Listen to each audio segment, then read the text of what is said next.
Welcome to Foundations of U.S. History. My name is Emily Glankler. I have a bachelor's and a master's degree in American history. I've taught high school for 12 years, and literally my favorite thing to do in the world is go on tangents about history.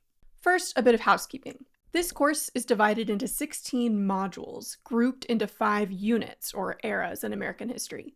Within a module, you're going to find 1 to 2 video lectures from yours truly, plus 1 to 2 separate activities that allow you to dive deeper into the content.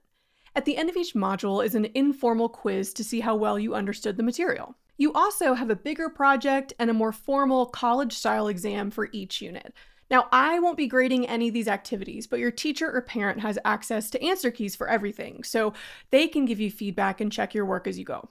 This course is asynchronous, which means it's up to you and your teacher or parent how you complete all the various assignments. But even though you'll have access to this course for an entire year, we've built the course to last 1 semester of a school year. So basically, if you complete at least 1 module each week, you're right on track. Throughout the year, I'll be scheduling live events like office hours or teaching sessions that you can attend, so be on the lookout for announcements within the course. Okay, before you jump in, it's important that you know a few things. 1, I believe that most of the world's problems could be solved if everyone just paid more attention in history class. Empathy for people different from yourself, context so you can figure out why something is happening, or a better understanding of who we are and where we've been. There's nothing more important, in my opinion. Number 2, teaching history well with honesty, diversity, and complexity is an incredibly important task. History teachers help build the narrative within which you see yourself, your community, and your country. It's so important that history teachers have been under attack by those who worry that students won't be able to handle the full truth about our nation's history, the good, the bad, and the ugly. Which leads me to number 3.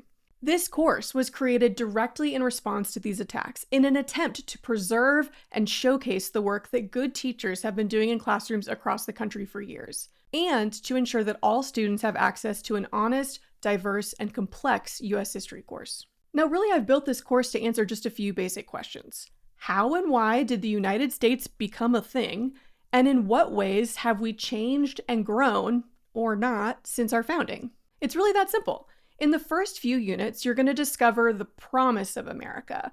Why did so many people cross oceans to be here? And what did the founders envision for our country and its citizens? Then, in the middle of the course, you'll track change and continuity over time. How did the United States develop an identity separate and unique from its former mother country? And who got to be included in this new democratic experiment, and how did that group expand over time? And by the end of the course, the Civil War and Reconstruction, you're going to evaluate the original promise of the United States. In what ways did we actually build a more perfect union with justice and the blessings of liberty? But also, by 1877, the year this course ends, how did we still have a long way to go? I hope you like what we've put together for you. Good luck and enjoy.